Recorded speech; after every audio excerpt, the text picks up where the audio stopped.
لیکن آپ حیران ہوں گے کہ رئیس المنافقین عبداللہ بن ابی، رئیس المنافقین کا سردار تھا یہ، جنگ میں ساتھ ہے نا، کیونکہ ان کو پتا تھا جنگ تو ہونی کوئی نہیں، اس لیے ساتھ ہو گئے، باقی کسی جنگ میں بھی نہیں گئے۔ وہ رئیس المنافقین بھی ساتھ تھا، جو نبی اور صدیق کا، اسلام کا، دین کا اصلی دشمن تھا، لیکن تھا منافق۔ اس کی پوری ٹیم تھی، پارٹی تھی پوری اس کی،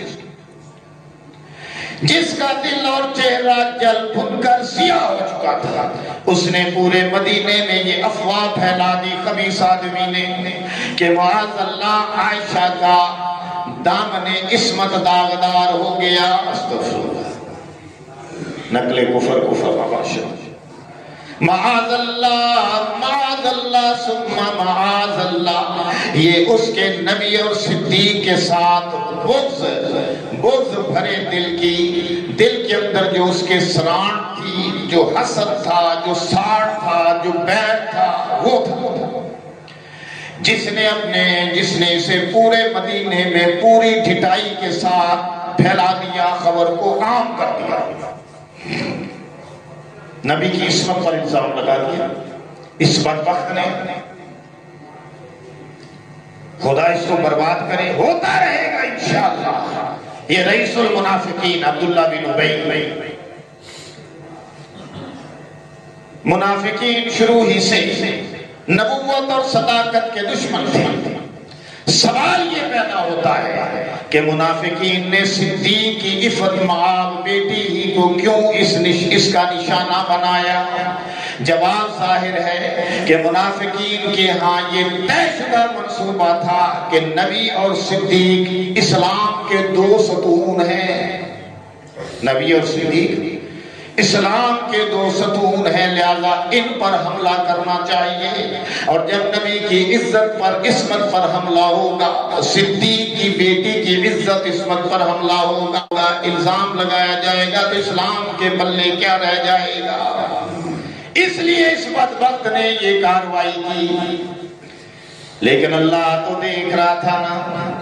آگے چلیے ذرا۔ اس وقت بھی منافقین، اس وقت سے منافقین حضور کے بھی دشمن ہیں، صدیق کے بھی دشمن ہیں، آج تک منافقین یہی کام کر رہے ہیں۔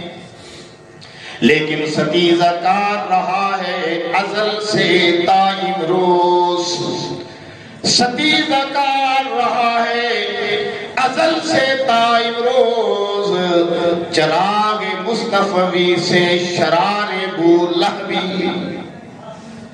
سارا مدینہ سوگوار ہو گیا، گرامی قدر یہ خبر پھیل گئی، ہر ایک کے گھر میں صفحے ماتم بچھ گئی۔ عائشہ صدیقہ پر بہتان کوئی معمولی بات نہیں تھی، پیغمبر کی عزت کی بات تھی، دین کی عزت کی بات تھی۔ جو ہی اس بہتان کی افواہ صحابہ کرام نے سنی، پریشان ہو گئے، اضطراب مبتلا ہو گیا، ہر آنکھ اشکبار ہو گئی۔ ہر کوئی کہہ رہا تھا سبحانک، سبحان اللہ، ھذا بہتان، اللہ کی ذات پاک ہے، یہ بہت بڑا الزام ہے، یہ بہت بڑا الزام ہے۔ ام رمان پر سجدہ طاری ہو گیا۔ سرکار دو عالم کے قلب و جگر میں ایک دکھ اور درد کی لہر دوڑ گئی کہ اب کیا ہو گیا؟ عجیب سچویشن رکھ گئی۔ جو نبوت کی زندگی کی تصویر تھی، جو نبوت کی تقدیر تھی، جو نبی کے گھر کی عزت تھی، اس پہ الزام آ گیا۔ اور عائشہ جیسی بیوی جو صرف بیوی نہیں تھی بلکہ معلم اخلاق تھی، حضور کے گھر کی پرائیویٹ سیکرٹری تھی، آپ کی پرائیویٹ زندگی کی آئینہ دار تھی۔ ہمیں آدھا دین حضور کے گھر کا دین، جو آپ کے گھر کے اندر اعمال تھے، اٹھنا بیٹھنا سونا جاگنا غسل تلاوت وضو طہارت، سب عائشہ صدیقہ رضی اللہ تعالی عنہا کی وجہ سے ہمیں عطا ہوا، اس پر الزام لگا دیا۔ جلوت کی خلوت کی آئینہ دار، خواتین اسلام کی معلمہ، نبوت کے مدرسۃ البنات کی معلمہ اعلیٰ اور مدینہ یونیورسٹی کے پرنسپل کی پرائیویٹ سیکٹری، لیکن کیا ہوا؟ الزام لگ گیا، ان پر بھی رنج و علم کے پہاڑ ٹوٹ گئے، مگر مجال ہے کسی کے دل میں ذرہ برابر بھی حضرت عائشہ صدیقہ کے بارے میں کوئی میل آئی ہو؟ مسلمانوں کے دل میں ذرا بھی میل نہیں آئی۔ سب کا ایک نظریہ، سب کا ایک عقیدہ تھا کہ عائشہ صدیقہ عصمت و عفت کی پیکر ہیں، کہو سبحان اللہ۔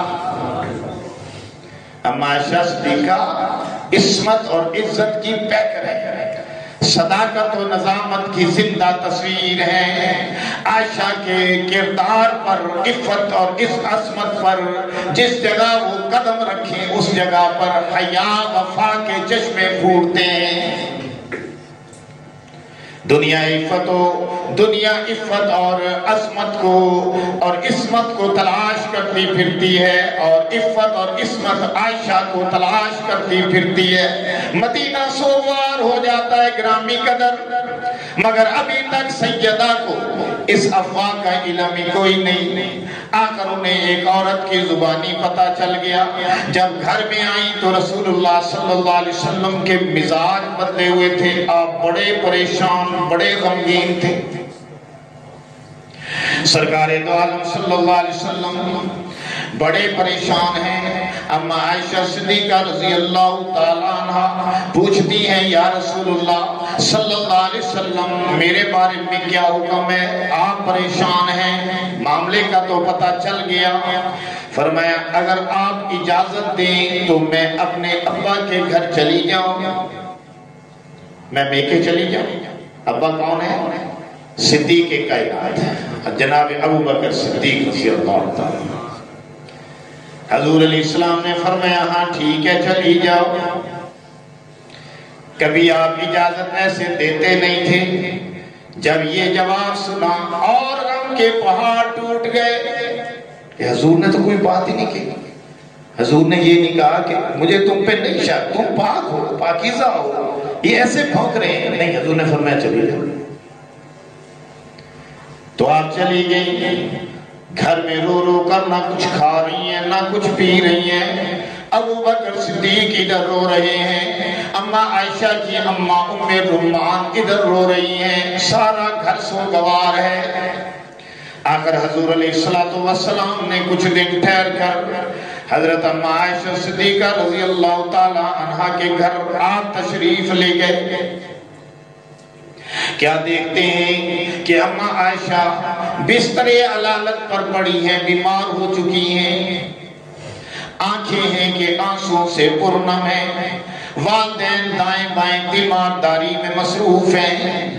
آپ صلی اللہ علیہ وسلم بھی دو جہانوں کے سردار امام الانبیاء بھی جا کر پاس بیٹھ گئے۔ عائشہ سے خطاب کر کے فرمایا اے عائشہ، اگر تم سے بالفرض کوئی غلطی ہو گئی ہے، کوئی گناہ ہو گیا ہے تو توبہ کر لو، اور اگر غلطی نہیں ہوئی، کوئی گناہ بھی نہیں ہوا تو پھر اللہ تو دیکھ رہا ہے، اللہ تمہاری گواہی دے گا۔ یہ بات کہی اور والدین سے کہا، ابو بکر اسے کچھ سمجھا، ام رمان کو کہا اسے کچھ سمجھا، اتنا کیوں رو رو کے اپنے آپ کو ہلکان کر رہی ہے؟ لیکن نبی خود نہیں بولنا چاہتے تھے، کیوں؟ ذرا سنو، اگر حضور صفائی دیتے، حضور خود بھی کہہ سکتے تھے، پیغمبر تھے، کہہ سکتے تھے کہ مجھے تم پہ یقین ہے، لوگوں کہتے ہیں بھونکنا بند کرو، میری عائشہ پاک ہے، لیکن آپ خود نہیں بول رہے تھے، کیوں؟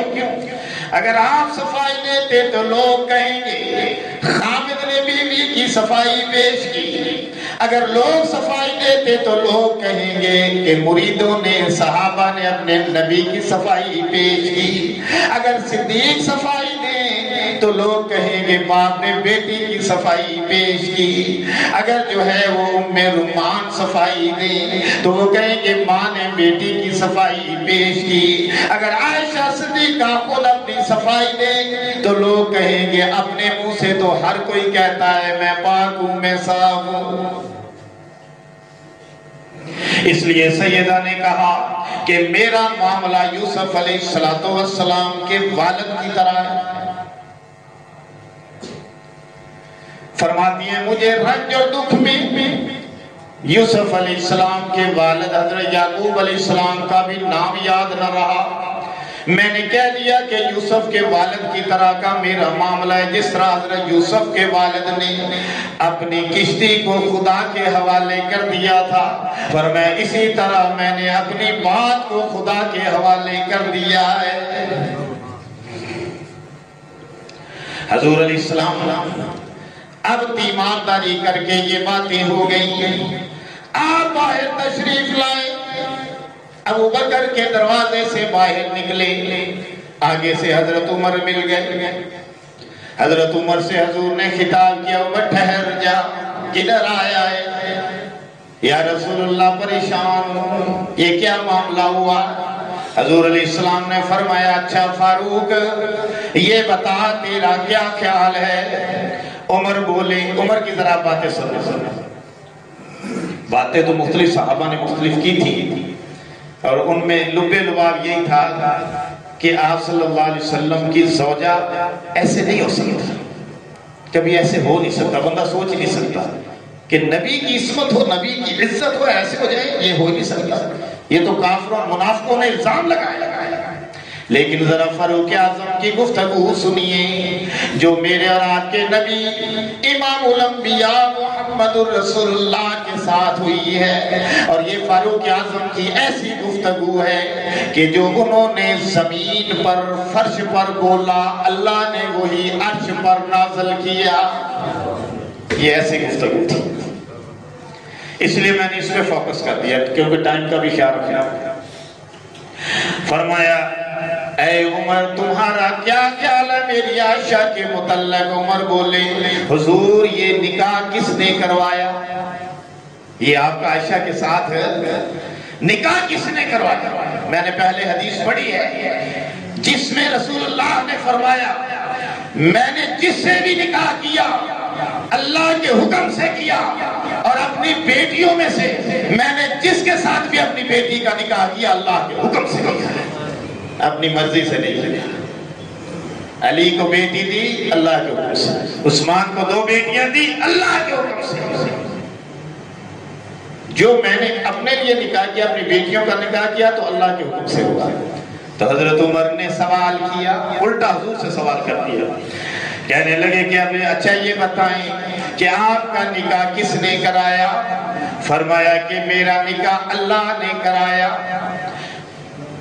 عرض کیا اللہ پھر ایسا بھولا نہیں ہے، جب آپ کا نکاح اللہ نے کرایا اللہ کوئی اتنا بھولا نہیں ہے، اللہ بھی پاک، اس کا نبی بھی پاک، اور اس کی بیوی بھی پاک، کبھی یہ نہیں ہو سکتا کہ نبی پاک ہو بیوی ناپاک ہو، یہ ہو نہیں سکتا۔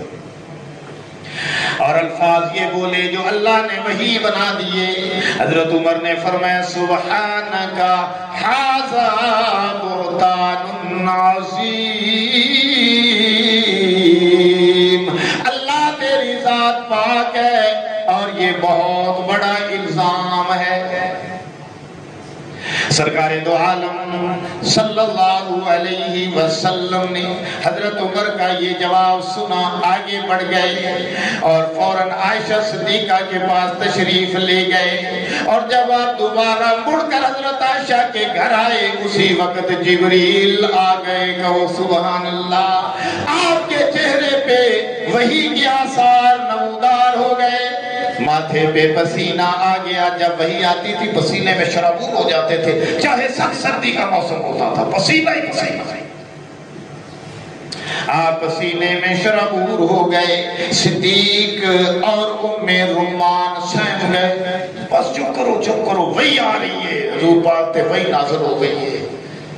تے ڈر بھی رہے نے بھی پتہ نہیں کی وہی آ گیا، پتہ نہیں کی ہو گیا، پتہ نہیں ساڈی بیٹی دے متعلق اللہ تعالیٰ نے ہن اللہ نے تو سچی گل ہی کرنی، سیدھی گل ہی تے سہم گئے، جان میں جان نہ رہی۔ ارشاد ہوتا ہے جبریل، اللہ کا ارشاد ہوتا ہے جبریل جی رب جلیل فرمایا جاؤ جاؤ عائشہ کی صداقت کا ڈنکا بجاؤ۔ عائشہ کے متعلق جو رائے عمر نے فرش پر قائم کی ہے بتا دو کہ اللہ کی عرش پہ وہی رائے ہے۔ کیا بات ہے، یوسف پہ الزام لگا ہے، گواہی بچے نے دی ہے، زلیخا نے جب پیچھے سے قمیض پکڑی تھی پھاڑ ڈالی تھی، فیصلہ نہیں ہو رہا تھا، گواہی بچے نے دی، اور بی بی مریم پہ الزام لگا، گواہی بچے نے دی، لیکن قربان جاؤں میں عائشہ صدیقہ پیغمبر کی رفیقہ باغ نبوت کی اندلیبہ انتہائی باصلیقہ عفیفہ در عفیفہ رضی اللہ تعالی عنہ کے کہ جب آپ پر بہتان لگا ہے تو اللہ نے گواہی عرش پر دی ہے۔ پوری قرآن میں سورۃ نور کے عنوان سے سورۃ نازل فرما دی، فرمایا سبحانک ھذا بہتان عظیم۔ کبھی عمر دعائے مصطفیٰ بن کر بولتا ہے، کبھی عمر عطائے خدا بن کر بولتا ہے، اور کبھی عمر نمائندہ خدا بن کر بولتا ہے، اور کبھی عمر جو ہے وہ ترجمان مصطفیٰ بن کر بولتا ہے۔ آج سیدنا فاروق اعظم رضی اللہ تعالی عنہ نے سیدہ کی تصدیق کا حق ادا کر دیا، مگر سیدہ نے بھی احسان کو فراموش نہیں کیا۔ جب حضرت عمر پہ حملہ ہوا، آپ شہید ہونے والے تھے، جاں طلب تھے، فرمایا جاؤ جاؤ اپنے بیٹے کو بھیجا کہ اپنی اماں کے پاس چلے جاؤ اور جا کر ان سے درخواست کرو کہ روضہ رسول میں جو جگہ تمہارے لیے آپ نے جو جگہ اپنے لیے رکھی ہے، عمر درخواست کرتا ہے کہ اگر وہ جگہ عطا فرما دیں تو میں آپ کا ممنون ہوں گا، شکر گزار ہوں گا، آپ کا احسان کبھی نہیں بھولوں گا۔ تو جب درخواست عرضی حضرت اماں عائشہ کے پاس پہنچی تو انہوں نے قبول فرما لی۔ چنانچہ روضہ رسول کا نقشہ یوں بن گیا کہ یہ حضور کا روضہ ہے، حضور کا روضہ، اس میں یہ قبر مبارک حضور کی، 7 قبر مبارک ابو بکر صدیق کی، 7 قبر مبارک عمر فاروق کی، زندگی میں بھی ساتھ رہے، بھی اس دنیا سے پردہ پوشی، اس دنیا سے پردہ پوشی کرنے کے بعد بھی ساتھ ہیں۔ یہ انعام تھا ذالک فضل اللہ یؤتیہ من یشاء، یہ اللہ کا فضل تھا جس کو چاہے عطا کرے۔ تو قرآن میں آیتیں کیا نازل ہو گئی، ذرا وہ آیتیں بھی سن لیں، وہ بھی فائدہ مند ہیں۔ اب اس سے زیادہ آگے تو نہیں بڑھا جائے گا اس واقعہ کو۔ فرمایا تم نے اس بات کو اول سنا تھا تو یوں کہہ دیتے نا کہ ہم کو زیبا نہیں کہ ہم ایسی بات منہ سے نکالیں کہ پیغمبر پر الزام لگائیں، معاذ اللہ، یہ تو بہت بڑا الزام ہے۔ اللہ نے قرآن میں مزید وضاحت کر دی سورہ نور میں، فرمایا الخبیثات للخبیثین والخبیثون للخبیثات والطیبات للطیبین والطیبون للطیبات اولئک مبرؤون مما یقولون لهم مغفرۃ ورزق کریم۔ کہو سبحان اللہ۔ اللہ نے معاملہ کلیئر کر دیا، فرمایا خبیث عورتوں کے لیے خبیث مرد، یہ قانون بن گیا۔ اب یہ بات پلے باندھ لو، اس وقت سے یہ قانون بنا ہے، پہلے سے ہی چلا رہا تھا، لیکن اللہ نے اس کو واضح کیا حضور پر سورہ نور میں، جب اماں عائشہ صدیقہ کی عزت طہارت پاکیزگی کا اعلان اللہ نے کیا، فرمایا کہ خبیث مرد، خبیث عورتیں، پہلے عورتوں سے شروع ہو، الخبیثات للخبیثین، خبیث عورتیں خبیث مردوں کے لیے، گندے مرد گندی عورتوں کے لیے، والخبیثون اور خبیثون یعنی گندے مرد، للخبیثات گندی عورتوں کے لیے، والطیبون والطیبات للطیبون اور پاک عورتیں پاک مردوں کے لیے، والطیبون للطیبات اور پاک مردوں کے لیے پاک عورتیں، اولئک مبرؤون مما یقولون، تو یہ لوگ جن پر یہ منافقین نے جھوٹا الزام لگایا ہے وہ ایسی باتوں سے پاک ہیں۔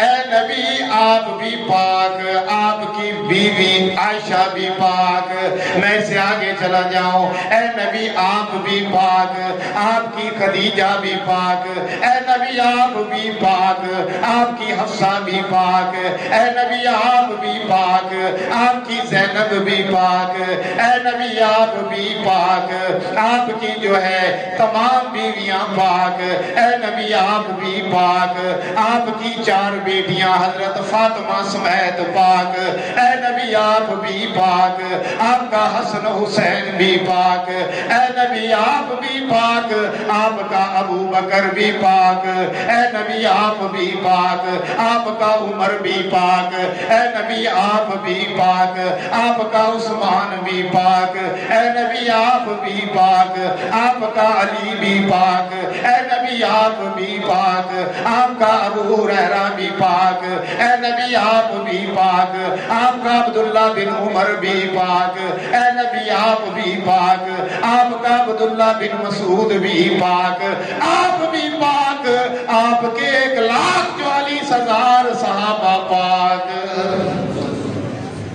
درفشانی نے تیری قطروں کو دریا کر دیا، دل کو روشن کر دیا، آنکھوں کو بینا کر دیا، خود نہ تھے جو راہ پر اوروں کے ہادی بن گئے، کیا نظر تھی کہ جس نے مردوں کو مسیحا کر دیا۔